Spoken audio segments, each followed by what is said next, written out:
Attention famille, voici une femme qui est partie vendre son pied chez un marabout pour faire prospérer son commerce. Histoire vraie, l'affaire se passe au Gabon. Voici la jeune fille en question. Ici on va l'appeler Gaboma.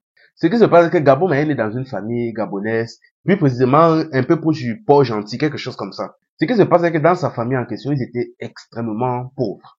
Je dis extrêmement pauvres.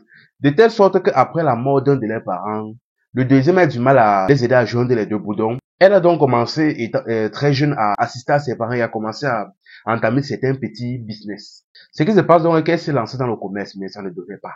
Leur situation ne s'arrangeait pas. Leur vie était pratiquement presque misérable, on va dire. Ça ne donnait pas. Les fins du mois étaient catastrophiques. À un moment donné, donc, un jour, donc, bon, vu que c'était quelqu'un de sociable, elle avait énormément de copines.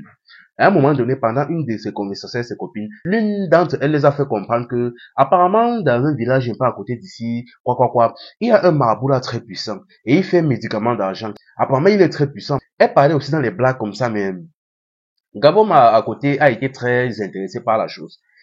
Bon, après s'être laissée avec ses copines, elle s'est isolée avec sa copine un peu plus tard. Elle a discuté que, explique-moi un peu ceci, cela. Bon, étant étonné, sa copine lui a expliqué, bon, le monsieur en question reste dans tel village. Apparemment, quand tu vas là-bas, tu sacrifies quelque chose, une partie de ton corps. Et dès que la chose est faite, tout ce que tu fais entreprendre, la richesse te poursuit. Enfin bref, ce qu'elle a dit était assez vague, vu que elle ne se basait que sur des rumeurs. Bon, sa copine a dit que ok. Elle a donc suivi dans les instructions de sa copine et elle s'est dirigée, elle a signalé à sa famille, elle a fait un petit voyage vers le monsieur en question. Bien évidemment, elle n'a pas précisé à sa famille qu'elle partait voir un marabout. Elle a juste dit qu'elle faisait un petit voyage pour son commerce. Elle est donc arrivée dans le village en question et elle a cherché, elle a trouvé le marabout en question. Une fois qu'elle est arrivée devant le marabout, elle a dit au marabout, expliquer sa situation au marabout, dit que vraiment ça ne donne pas, c'est la S. Sa vie ne donne pas. Wow, toute sa famille est dans la galère, les fins de mois sont compliquées. Après, le marabout a dit qu'il n'y a pas de problème, mais je peux arranger ta situation, mais tu sais déjà que rien sur, aucune chose sur cette terre, rien sur cette terre n'est gratuit. Donc, la richesse aussi a un prix. Tu sais ça. Elle dit que oui, elle a compris. Que même si c'est quoi, je suis prêt à tout. Même si vous me demandez de faire quoi, de sacrifier qui, quoi, je suis prêt à tout. Il a dit que ok, il n'y a pas de problème. On n'est pas obligé d'aller jusque là. On n'est pas obligé d'aller jusqu'à là, vous n'allez sacrifier personne, mais vous allez sacrifier une partie de votre corps.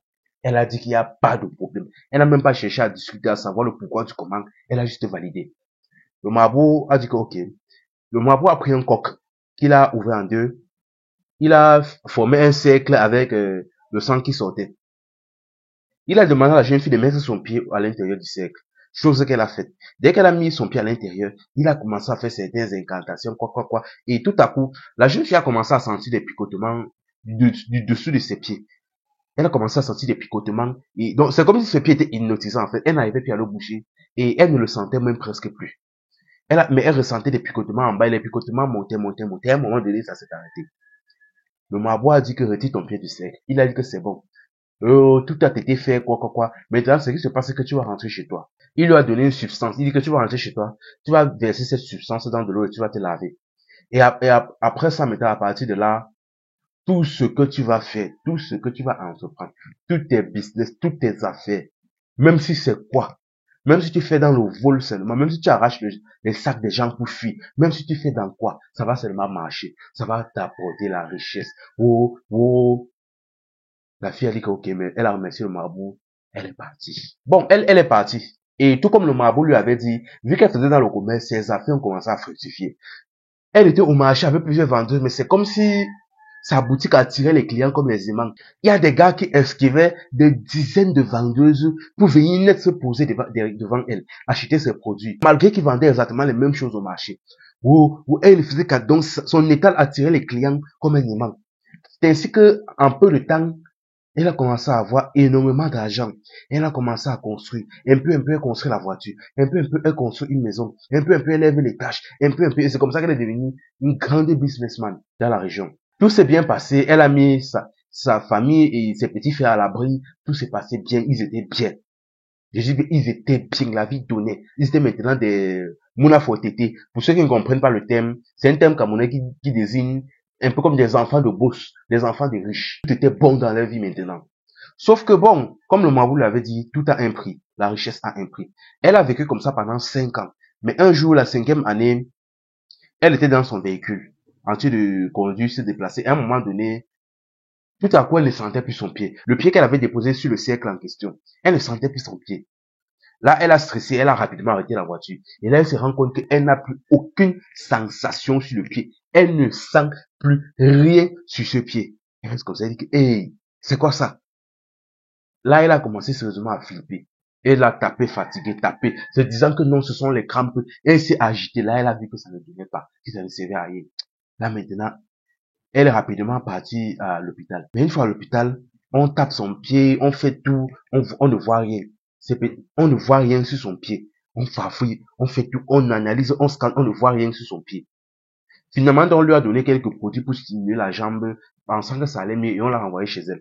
Mais une fois chez elle, le soir même qu'elle est rentrée chez elle, elle est tombée gravement malade. Elle a appelé sa famille. On est venu la porter. On a amené encore à l'hôpital. On a tout fait, tout fait. À un moment donné, elle a commencé à sentir comme si la mort venait. Là, elle a dit que non. Elle même là a senti que ça ne donnait pas, que ça devenait déjà, la situation devenait déjà très moche. Elle a appelé sa famille. Elle a expliqué la situation. Elle s'est dit que bon, finalement, c'est comme si ma situation, ce n'est pas un problème normal, mais plutôt mystique. On est que commençant. Elle a commencé à expliquer sa situation à sa famille. Dit qu'il y a 5 ans, pour que ses affaires prospèrent. Après avoir écouté ses copines, elle est partie voir un marabout, quoi. Elle est partie voir un marabout, qui lui a fait faire certains rituels pour faire réussir tout son commerce, son business. Que c'est aussi à cause de ça qu'aujourd'hui, ils vivent bien, ils ont beaucoup d'argent, patati patata. Mais aujourd'hui, là, j'ai l'impression que c'est la rétribution. Donc, pardon, je ne sais pas si il est seulement en train de me vendre quoi, donc, pardon. Elle a indiqué le lieu, le village, la zone où restait le marabout. Elle a demandé d'aller voir le marabout en question, essayer de négocier. Sa cadette fâchée est sortie. Ils ont fait un voyage avec ses petits frères. Elle est restée à l'hôpital. Ils ont fait un voyage avec ses petits frères pour partir chez le marabout en question. Dès qu'elle est arrivée devant le marabout, elle a dit que c'est quoi ça? C'est quoi ça? Qu'est-ce qui arrive à elle a essayé de faire le scandale. Le marabout a dit que bon, moi personnellement, je n'ai rien fait. C'est que c'est parce qu'elle est venue me voir disant qu'elle voulait, elle était prête à tout, même vendre même des gens pour faire prospérer son commerce, pour réussir. J'ai dit qu'il n'y a pas de problème, que la richesse a un prix. Comme toute chose sur cette terre, la richesse, elle aussi, a un prix. Est-ce qu'elle est prête à sacrifier, faire des sacrifices? Elle a dit oui. Elle a donc accepté, elle a vendu une partie de son corps, plus précisément son pied gauche. À chaque fois qu'elle gagnait de l'argent, à chaque fois qu'elle accumulait de la richesse, les esprits dévoraient sa jambe. Ils dévoraient sa jambe. À un moment donné, maintenant, ils ont fini de dévorer sa jambe, ils ont commencé à manger son corps, jusqu'à maintenant, là, son âme ne lui appartient plus. Ouais, comme elle est là, elle est plus comme un cadavre ambulant que quoi que ce soit. Son âme ne lui appartient plus, elle va bientôt partir. Je suis désolé, mais je ne peux rien faire pour elle. C'était le prix de la richesse qu'elle a eu tout au long de ces 5 dernières années. Sentant qu'il ne pouvait rien plus faire, sa sœur et ses petits frères sont rentrés à l'hôpital et quelques temps plus tard, sa sœur est décédée. Franchement, la famille, même si la vie est dure, même si la vie est bizarre, même si la vie est compliquée, comment? Confiez vos problèmes à Dieu. Partir voir un marabout ne va jamais vous aider. J'ai dit toujours ça dans mes vidéos. Partir voir un marabout ne va jamais vous aider. Persévérez, confiez vos problèmes à Dieu. Partez même, si vous n'êtes même pas croyant, partez voir même des business analysts, des business analysts, des professionnels de la finance, des personnes qui peuvent vous aider à gérer, je ne sais pas, qui peuvent vous, faites même des formations, je ne sais pas, mais partir voir un marabout ne va jamais vous aider. Parce qu'on dit toujours, quand le diable te donne quelque chose, il prend 10 fois la valeur de ce qu'il t'a donné par derrière. Donc franchement, partir traiter avec un marabout ne va jamais vous aider. Même si c'est dur, même si c'est bizarre comment. Vous n'êtes pas la seule à qui c'est difficile. Sur les choses sont aussi compliquées, mais il n'est pas pour autant partir se vendre à des marabouts, je ne sais quoi. Donc franchement, la famille, arrêtez d'aller confier vos problèmes. Arrêtez d'aller déposer vos problèmes chez des marabouts. Déposez même vos problèmes devant Dieu. Il n'y a que lui qui peut vous soulager, vous soutenir et vous apporter de la solution à tous vos problèmes. Enfin bref, la famille, c'était info et amusement. Ici, on s'informe et on s'amuse. Que Dieu vous bénisse.